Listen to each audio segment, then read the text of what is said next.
Hey guys, Terry D again. I'm gonna make a video on base. So the base is the part that goes against the floor to the wall.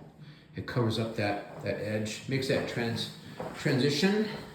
And basically what I do, first to put the base down, you gotta find the studs. I know that this exterior wall, let me back up. This exterior wall here is actually, I have it zoomed a little bit, 2 foot on center. In other words, the studs are 2 feet apart. And the interior walls, I know because I framed them, they're gonna be 16 inches on center. Well, I do that because I want more insulation in the wall. It also point loads all my rafters rafters aren't 2 foot on center, so I lamp the studs under the rafters. So that being said, we gotta find our studs. So basically you can look for clues. These electrical switches will have a stud on either side, so you have to kind of guess which side. And then my base is 3.5 inches high.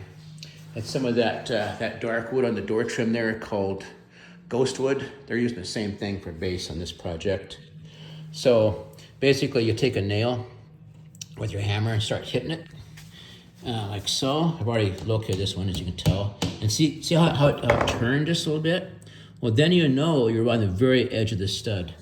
And since the studs are 1.5 inches wide, thick, we know then that it's 3/4 over from that edge of that nail where it turned a little bit.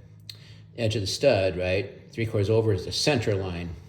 So now what I do is I put a piece of blue tape and make a mark to line up with that line there. I keep the tape away from the wall because the base is going to sit down. I want to be able to get the tape out easy. And so the next trick, then, is to take your measuring tape and you line up all the 2 foot centers, 2 foot centers on it. Let me hook that down there. And we're going to pull the tape all the way to the end here. Next step would actually be to measure the distance of your base. But I'm just showing you how to locate studs. And then this is actually pretty close right here. You line up your center and your tape. See how there's little triangles? That's a 2 foot center. That's a 2 foot on center. These are the 16 on centers. The small triangles. The big triangles are 2 foot on center, right? Well, they're 1 foot increments actually. You just know it's 2, 4, 6, 8. So then you put the tape back and forth until you line up 4 feet with that mark.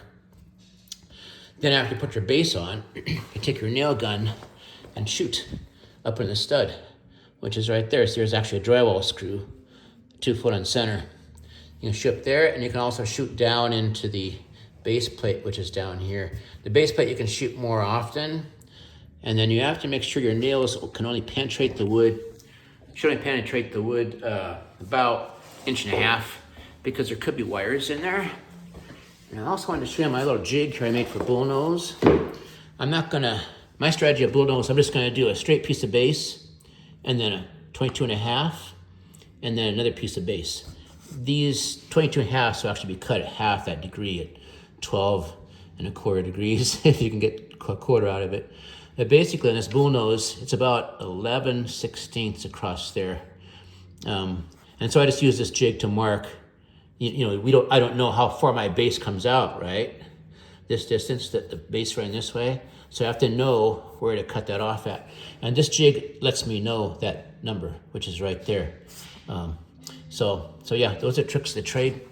Another trick is you don't want the door handle to bash into the wall prior to base. The lock sets are installed. So if this door should swing open, it can smash into the drywall, right? So I just put the lock set box down there, and I've been known to screw them to the side into the wall down low. And people are wondering why do you screw the box to the wall? Well, because I don't want people cleaning up and getting rid of the box, and then the door swings open in the wind or something and smashes a hole in the drywall. So those are some tricks of the trade. Anyway, I'll show you guys how I shoot the base, I guess, next. But that's the strategy. And I mark every wall that way with tape. See, that one's marked. That one's marked. Now all I have to do is run my tape out, after the base is laying in place, and shoot with the gun. So yeah. So that's it, guys. Thanks. See you later. Have a nice day. Thanks for watching. Goodbye.